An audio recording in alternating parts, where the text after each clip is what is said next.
a rejoint Denis Jacob. Bonjour Denis Jacob. Vous êtes secrétaire général du syndicat de police alternative CFDT. Oui. Et vous êtes avec nous parce que samedi, une autre séquence a beaucoup choqué, évidemment. Il s'agit de ce véhicule de police. Nous sommes à côté de Lyon, aux abords de Lyon, sur le périphérique lyonnais ou l'autoroute à Lyon. Je ne sais pas exactement où se situe la voiture, prise dans un embouteillage et caillassée par les manifestants.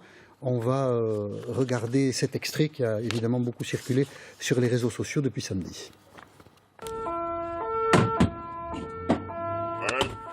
Pétrin, on est pris à partir par les manifestants. Vas-y, avance. Vas-y, avance.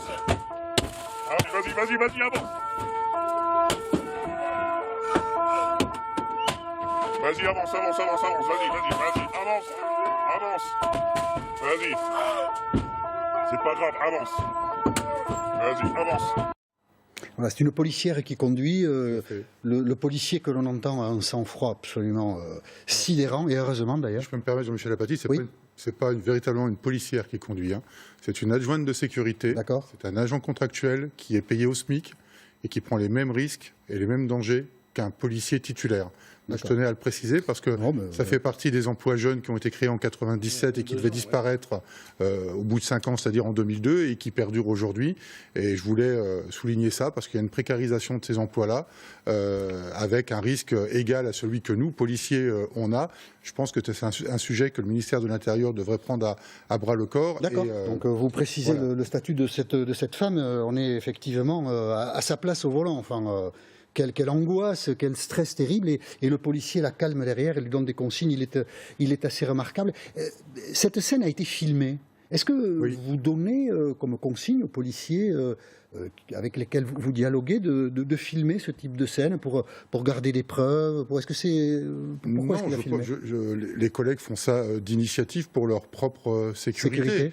Bien évidemment, nous on a fait le choix de diffuser la vidéo originale, je le dis, après avoir pris conscience et connaissance qu'on ne mettait pas en danger l'identité de nos collègues, parce que ça permet de voir réellement dans quel contexte on travaille, de voir aussi l'humanisme.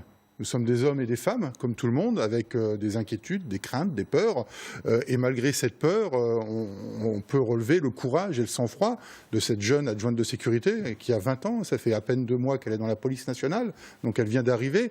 Elle n'était pas engagée sur du maintien de l'ordre, il faut le préciser. Elle allait en sécurisation en amont de l'autoroute, justement pour fermer une bretelle d'accès, parce qu'on savait que les gilets jaunes allaient occuper la 7. Bon, pas de chance, les Gilets jaunes avaient investi avant l'autoroute, et donc c'est en allant sécuriser qu'ils sont pris à partie comme cela. Donc c'est une micro-scène que l'on a là. Il y a des événements qui se passent avant, il y en a encore après avec d'autres fonctionnaires de police. Et cette micro-scène, elle a été filmée justement pour pouvoir identifier ceux qui les agressent au moyen de pavés, notamment dans le cadre ensuite de l'enquête judiciaire. Et d'ailleurs, le parquet a ouvert une enquête dès le jour ou le lendemain même. Et ces documents-là, ces vidéos, vont être versés au dossier. On écoute précisément le policier qui était dans la voiture. Il se prénomme Olivier, il a 20 ans d'ancienneté, donc une certaine expérience sans doute de ces tensions, et il témoignait après l'agression. La tension était telle qu'on pensait juste à sortir de cette situation. On recevait des pavés, des personnes qui sautaient sur le véhicule, donc voilà, c'était assez tendu. J'ai cependant jamais subi un tel défoulement vis-à-vis des forces de l'ordre et de l'institution police. Et si moi j'ai eu peur, je sais que ma collègue également, qui est toute jeune dans notre administration, a également eu peur.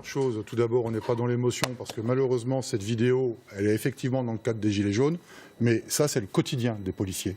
Le quotidien des policiers, y compris dans les zones très difficiles dans lesquelles on travaille. Là, c'est filmé. Mais c'est ça au quotidien dans les cités. C'est pas nouveau, ça. C'est le quotidien. Ça n'a rien à voir avec les Gilets jaunes. Là, on est dans le cadre des Gilets jaunes. On s'en prend à l'autorité de l'État, et l'autorité de l'État, en l'occurrence sur le terrain, c'est la police nationale.